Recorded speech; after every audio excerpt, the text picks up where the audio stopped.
Hello and welcome to a Smurp video, and today we are looking at X-Men issue 6, and Polaris is on the front in her trading card. I find this a bit weird because last issue was a very Polaris centric issue, so this would have made more sense on that one. And if I remember rightly, that didn't actually have a cover, so maybe this was meant to originally be that cover, but it didn't really pan out. Sorry, let me move my water. So the story begins like most stories, with a cat stuck up a tree, and that cat is rescued. And when I was getting to the end of this, I thought, oh, it'd be one of the X-Men, and that's where our story begins. Doing good deeds. No, it's this dude. This dude who's just turned up out of the blue, and who's saving the world once Spider-Man greets him. And he is called Captain Krakow. And Gerry Duggan is on the writing. Now, I'm not gonna lie, this issue is, to me, very bizarre. It's a very bizarre issue. There were moments in it where I thought, hey, this is cool, this all makes sense. And then there's moments where I think, what the hell just happened? What on earth did I miss? And it says, first it begins with, you can't make me take this Captain Krakow into the X-Men. I would not have it. However, they are favored for him to be serving, much to Cyclops' dismay.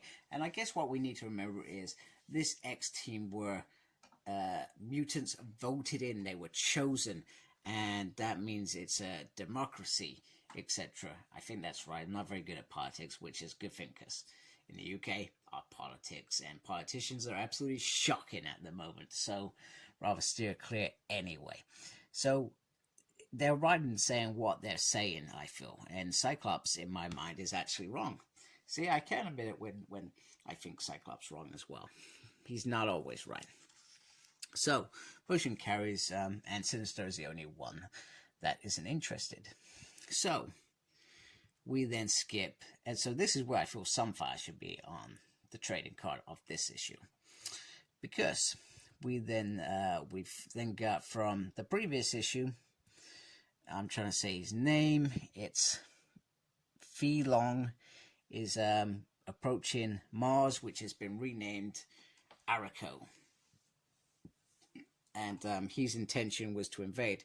And before this, he took on lots of mutant power. So we don't know whether he was successful or not at this point. So he lands, and Sunfire, as intended, to move him off. However, this dude, he is arrogant, and he's a bit... no, arrogance sums it up. Arrogance sums it up. And we also get this moment where he says, you're Japanese and I'm Chinese. And you know what? Hundreds of years we would have fought. So this kind of makes sense. So he's actually enjoying antagonizing this lot. Now, instead of the local... Oh, sorry, we get this bit. Phobos, moon of Mars, is claimed by Phi Long. For all mankind, stand by for a message from the edge of human frontier. So he also left messages in case of different scenarios. So one in his death, one if he's successful, etc., etc. Now, the local residents are not gonna take that. So we've got, oh, is it Inca? I cannot remember. And we got this dude. I can't remember this dude.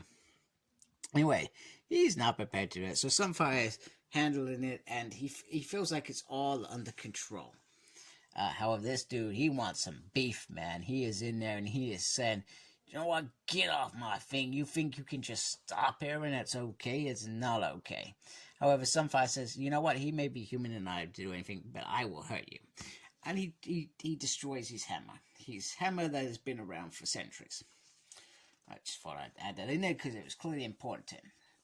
So, whilst they're fighting, Sunfire feels like he's protecting Leon, and I hope I pronounced that right. He feels like he's protecting him. And, well, he's not, because Leon has powers. He is dangerous. He destroys that Araco mutant without even a thought.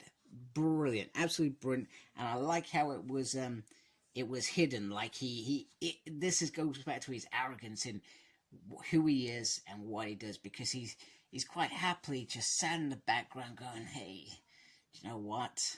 I'm going to just mess around with this mutant for a bit. And then I'm going to show him what I really can do. And then he's going to be like, damn, I ain't messing with that dog. That's how it's going down. I have no idea why I'm talking like this. Anyway, so he quite happily goes off, and Sunfire reaches that storm and says, my escort mission went terribly wrong. Absolute disaster.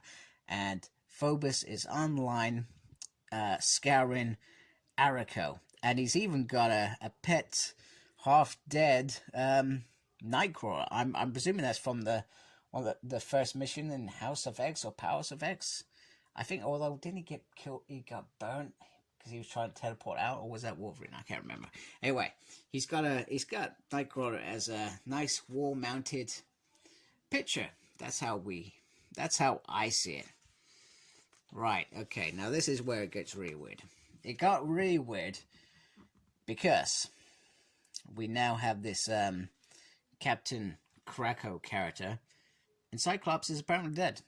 Apparently they're all mourning for Cyclops, and which is absolutely bonkers, because I have no idea when this was meant to happen. So I'm not sure if this is staged outside of this issue, where I've completely missed an issue. I have no idea what's going on. No idea. Absolutely bonkers. And this is what's completely from me, this bit. And then it gets even worse. It gets worse. So, Captain Krakow is Cyclops. Cyclops has used imaging and all sorts of gizmos to achieve this sort of like the secret identity, which most heroes have done. Daredevil's been somebody else. Captain America's been Nomad. Peter Parker's dressed up as lots of different characters he created when Norman Osborn framed him once. So it makes sense that Cyclops would do it as well. So, and then it says, so the council said no. That makes no sense as well, because according to the pages before, they said he could be on the X-Men, unless I've misread that. I may have misread that. I may look at this after I've done this video and said, hey, you muppet. Anyway, so the council can't know who Captain Krakow is, and it makes no sense for him to be on the X-Men because he's a Cyclops. Cyclops is pretending that he's dead. And, yeah, it's really weird. And the biggest threat to this whole mutant scenario was Mr. Urich. Ben Urich. And I was really loving that story in the background. It was going so well and so smooth, and this takes a complete turn. So Cyclops phones him and says, hey, I'm a friend of Scott Summers. He told me about your story, and you know what, I would like to discuss this matter. And I believe it's Putisa. That's probably pronounced completely wrong. He says it's Putisa. And Pundisa, yeah, it's an award anyway for real, pure journalism, I suspect, when you've achieved like the ultimate story with the ultimate facts, etc. And he says he's not writing about anything exciting at all. And he says, Cyclops sounds like a good guy. You have my condolences. And then Cyclops hangs up. So I'm not sure if Mr. Duggan has done this on purpose, just to throw us off and say, hey, whatever Hickman can do, I do a hell of a lot better. Because let's be honest, I feel like Gerry actually does. I actually love what he's been doing with this X-Men far more than what I enjoy with Hickman's run. And then it says next, the origins of Captain Krakow. So perhaps this shows this ploy of Cyclops's and why they did what they did. I love this bit on the back. To achieve that, but it just completely threw me off. Absolutely bizarre, because I feel like I wasn't expecting it, if that makes sense. I thought, and this is why this guy's so great. That's why Gerry's so great, because I thought I knew what this story was about. I was comfortable with it. I enjoyed it, and it was just bubbling on nicely in the background. And then Gerry has just come along, issue 6, only 6 issues in, and he's thrown a completely whole new curveball. He's thrown a curveball in terms of the bad guy is badass. He's thrown a chink in the armor of why is Urich not remembering what's going on? What happened to Cyclops? Did he die again? Probably. And who is Captain Kraken? Well, why did Cyclops have to create this personnel? So very interesting. I absolutely love this issue. And I'm looking forward to the next issue, which I think has been released. Could be released. So I may get that in the next couple of weeks. Probably, at some point. And I'm trying to be really good and keep on top of my comic reviews as well. Because I have to read them, understand them, and try and decipher them.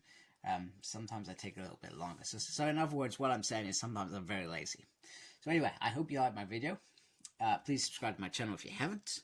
Make sure you look after yourself, very important. And embrace the geekiness. Take care, folks. Goodbye.